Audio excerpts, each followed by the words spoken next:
Today we are talking about Words of Radiance by Brandon Sanderson, and we are talking about it because I have a lot to say about it. Last year when I talked about my favorite books from 2022, one that came to mind immediately was Way of Kings by Brandon Sanderson, the first book in the Stormlight Archive. So naturally, when I set out to read the second book, my expectations were tempered a little bit. Sequels aren't always worse than the first installment, but it is hard to continue to capture the magic of being introduced to such a vast epic fantasy world. Little did I expect that Words of Radiance would not only do that, but exceed expectations and become my favorite book in the series thus far. Albeit I've only read 2 of them, but it's not all that common that the second book in a series outdoes the first by this much. And I'm not saying anything to disparage Way of Kings here, but Words of Radiance was so freaking good. I have a lot to say. I want to discuss things. I have theories to talk about. All of it. This is what we're doing. Words of Radiance. Let's do this. So it may be useful to talk about where this starts, where we sort of left off in Way of Kings and where Words of Radiance picks up. So Seth, the assassin in white, is back. I know he has a Z in his name, but I just call him Seth. Essentially, he is now being sent to assassinate DALINAR by King Taravangian of Cabron. He has a new mission to assassinate another of the KALADIN family. Great. They cannot catch a break. His perspective is one of many explored in this, and I really like the fact that so many different characters sort of get point of views from chapter to chapter, yet it feels like it's still manageable. And that's one of my favorite things about Brandon Sanderson. So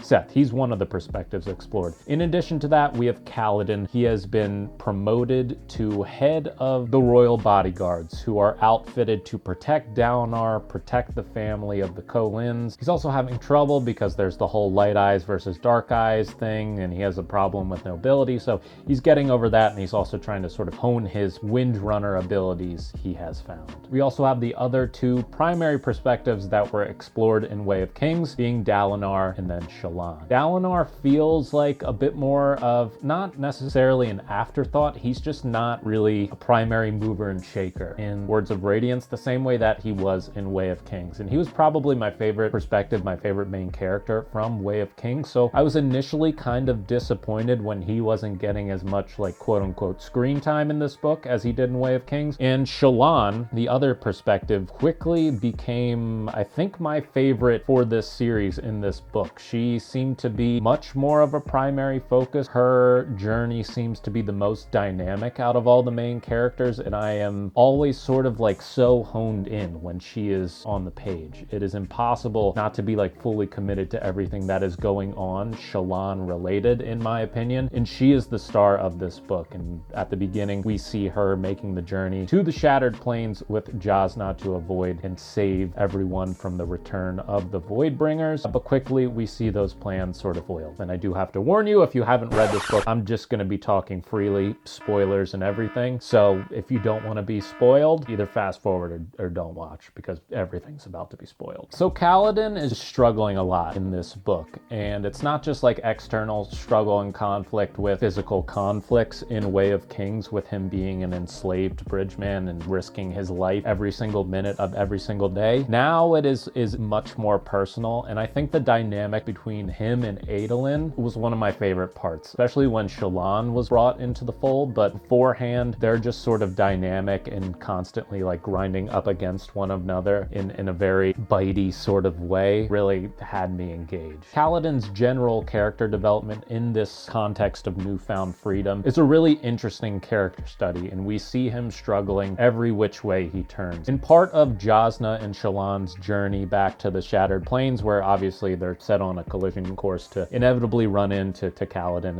and ADOLIN and everything, is the fact that SHALLAN is betrothed to ADOLIN. And quickly there becomes this like interesting relationship triangle between ADOLIN, SHALLAN, and KALADIN, especially when they sort of run into each other before they all sort of come together. KALADIN sort of meeting SHALLAN as she's lying to his face about who she is, and them running back into each other later. It was really funny seeing that dynamic play out as they were around each other more and more, and as they got to know each other, because they're both very unique in the way SHALLAN sort of deals with things, and she's always sketching things and observing things, and KALADIN's very like practical approach to everything just does not coexist very well with the way SHALLAN does things at first. But within this triangle, we start to see KALADIN and ADOLIN sort of head in the right direction, especially pursuing KALADIN, goes to assist ADOLIN in this battle. He's got a 1-on-4. KALADIN, very willing, he's always willing to step up, but he helps Renarin, which means much more to the KOLIN family than anything. So the fact that he pretty much saves Renarin's life, ADOLIN has this entirely newfound respect,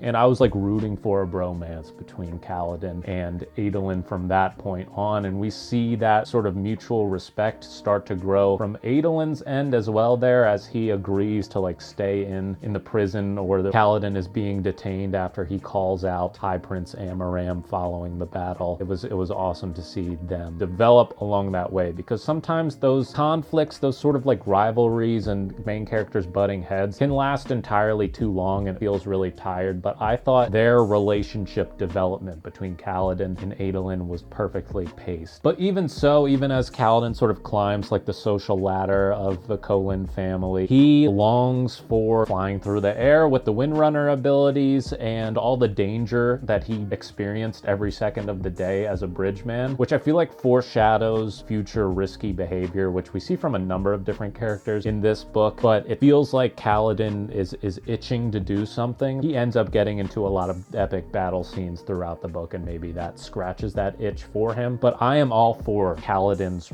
risky behavior. If anybody's gonna do it, it seems like it needs to be him. He feels like he always has everything to prove, but he also does not care what other people think at all. It very much so seems like he needs a vendetta to sort of fuel his progression and fulfill whatever he has going on. So he has it against Amaram, he has it against the Light Eyes in general, which starts to be alleviated as he gets to know ADOLIN and SHALLAN and DALINAR. I thought it was really interesting, the sort of internal conflict with KALADIN and the plot to take Elhokar's life, especially when Moash, somebody he trusted so much, sort of proposed it. Moash's character development in this like moves at 100 miles per hour and does not look back at any point. I was very interested in the way he would react to that, and the fact that he was so on board at so many different points but ultimately did not want to go through with it and ended up protecting Elhokar was surprising to some extent, but you kind of knew deep down that KALADIN would stick up for him, especially with the development between him and ADOLIN, him and DALINAR. There was still that possibility there, because like the Bridgemen, they all got the glyphs on them, they all share the slave brand, like they are like this forever. So the fact that he was willing to switch teams was somewhat surprising. In terms of DALINAR, like I said at the beginning, he kind of felt like a little bit of an afterthought as one of the main perspective characters. His influence seemed to be felt much more than his actual actions on the page. The way he is perceived, the way he influences his men and his family was much more a role in this book than him actually doing anything, if that makes sense. He is a connecting character, and obviously by the end we see that he's going to kind of get into and return to being a major role in the series. The fact that he was called on to create the Knights Radiant again, in reality it's to gather them, sort of be like the Knights Radiant magnet, shows that he plays an extremely pivotal role. But we saw a lot of processes having to unfold and happen before he could kind of be brought back into that inner circle of main movers and shakers. But that leads me to who I felt my interest being transferred to the most, which was SHALLAN. Her journey with Jasnah from the point that she was at in the first book of trying to deceive Jasnah in the first place, and then working to a point where they were together in this journey, going back to the Shattered Plains, sort of fully committed to one another. And then this disaster strikes on the ship, had me so bought in. Her backstory seems to be the most dynamic, most interesting, sort of deepest, most well-rounded out of all the characters, especially with those flashbacks of her situation in the childhood trauma. I don't always love when character development relies so much on flashbacks. It can kind of feel like a cheap trick to avoid any sort of present progression in the plot. It feels a lot easier to work backwards and contrive anything you can from the past in order to develop things, so you don't have to do as much work in the present. But everything in fiction is contrived. Everything is convenient. That's why it's fiction. And I thought it was very well balanced with the way that SHALLAN was moving forward and being given a little bit more insight into what her family situation was. And obviously this suppression of past trauma creates this immediate parallel with her and KALADIN. Clearly something with the Spren has to do with this sense of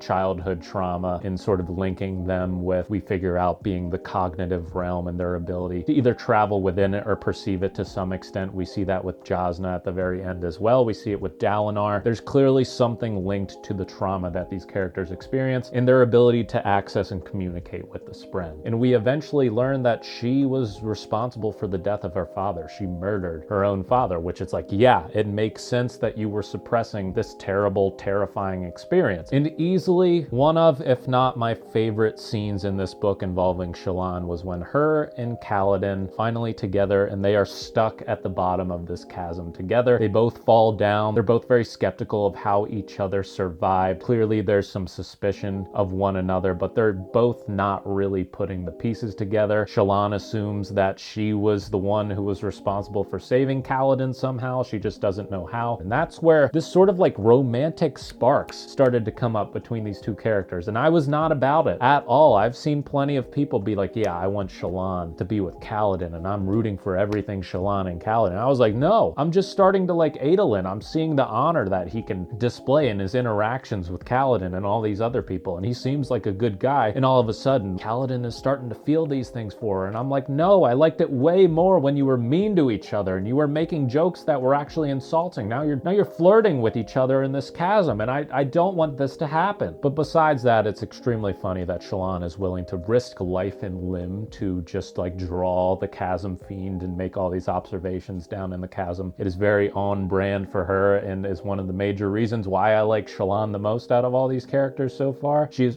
the absolute best in these life-threatening, dangerous situations. The banter between them is great, and when she pulls out the shard blade for them to escape and for KALADIN to defend himself against the chasm fiend, that is a great turning point in this novel. It is perfect. There's a huge realization. Suspicions are confirmed on KALADIN's side towards her, but clearly she has no idea that KALADIN is capable of so much as well. But all of this whole situation where they're put into peril, I immediately was like, this is foreshadowing something bad that's going to happen with KALADIN. Clearly the corruption of his willingness to take part in this plot to assassinate Elhokar had some impact on Syl leaving him. And we learn more about it towards the end. Maybe this is where the heel turn occurs. Maybe KALADIN, this all-powerful character who is just becoming more and more powerful by the day and like honing his abilities, is about to turn into the villain we didn't know was coming. And part of me roots for that. That's like a very interesting thing and a very big risk for an author to take somebody who you could not be rooting for more and could not be more on the quote-unquote good side as one of the major protagonists and completely turn them into a heel and the villain. I was waiting for it with KALADIN. I wasn't necessarily rooting for it, and it didn't ultimately happen. We already talked about how he made the right decision. It was good to see that, but I was suspicious that this whole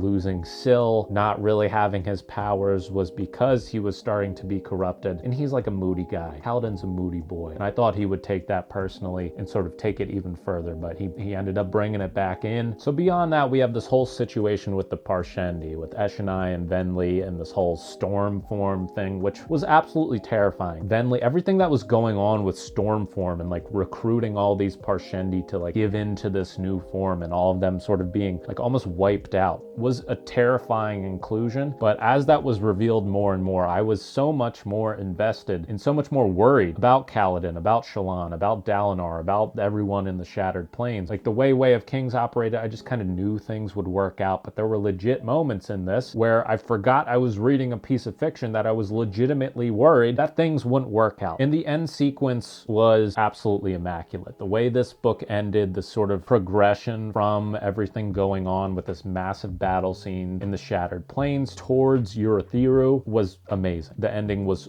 so good. So we have this battle between Dalinar and Seth, the assassin in white, and I was literally going through the 5 stages of grief for Dalinar already. I was like, there's no chance. We see the power that Seth has. We see Dalinar feeling semi-helpless but displaying like his old man moves against him. But I had moved to the point where I was like, yeah, Dalinar's not going to be in the next book. This is it for him. But he didn't. And I got literal chills when Seth launches Dalinar into the air and all of a sudden him and KALADIN come floating back down. And I literally, quite literally, I was eating lunch and reading my book at that same time, and food almost fell out of my mouth. That was how affected I was by that scene. It was one of the best scenes. I audibly screamed in my kitchen when I was reading that. One of the best battle scenes. And so KALADIN comes down.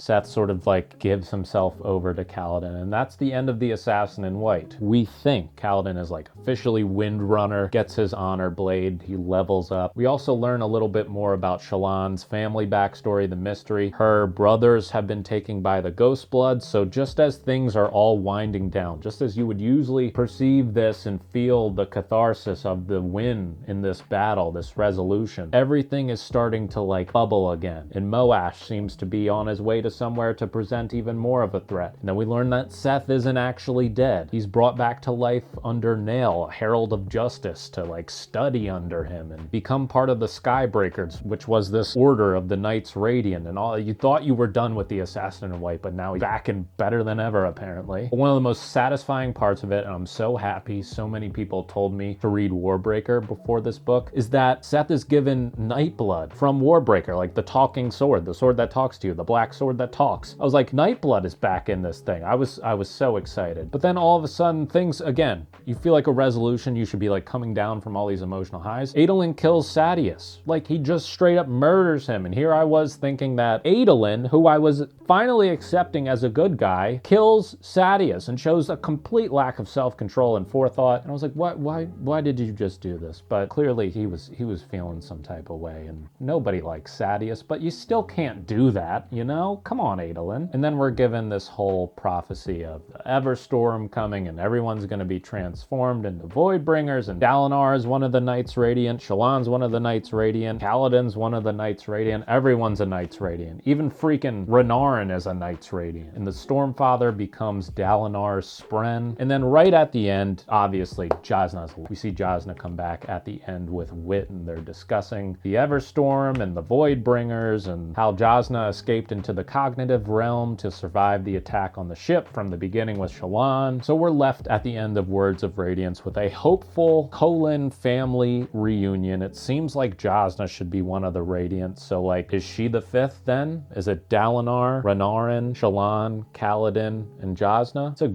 fab five there. That's a great group. I'm very interested to see what happens. I'm gonna read Edge Dancer before I get into Oathbringer in the near future. I feel like Words of Radiance is already one of my favorite reads of 2023, and it was only the third book I read this year. And it's freaking January. So yeah, the things I liked the most was definitely KALADIN's willpower to remain good. As much as I like seeing a heel turn and might root for villainous bad things to happen in fantasy because I love dark fantasy, it was still great to see him sort of persevere, stay true to himself, stay true to his new friends, and defend the Kholin family. I also loved Shallan's progression here. Shallan has such a deep, complicated past in such a well-rounded, well-paced, interesting, rounded out character and progression throughout Words of Radiance, and in general, I just feel like her character was treated with so much care in the second book, and that was probably my favorite thing out of this. A really engaging journey here with the Parshendi, with this approaching Everstorm, with this magic system that seems to be developing more and more with each section of each book.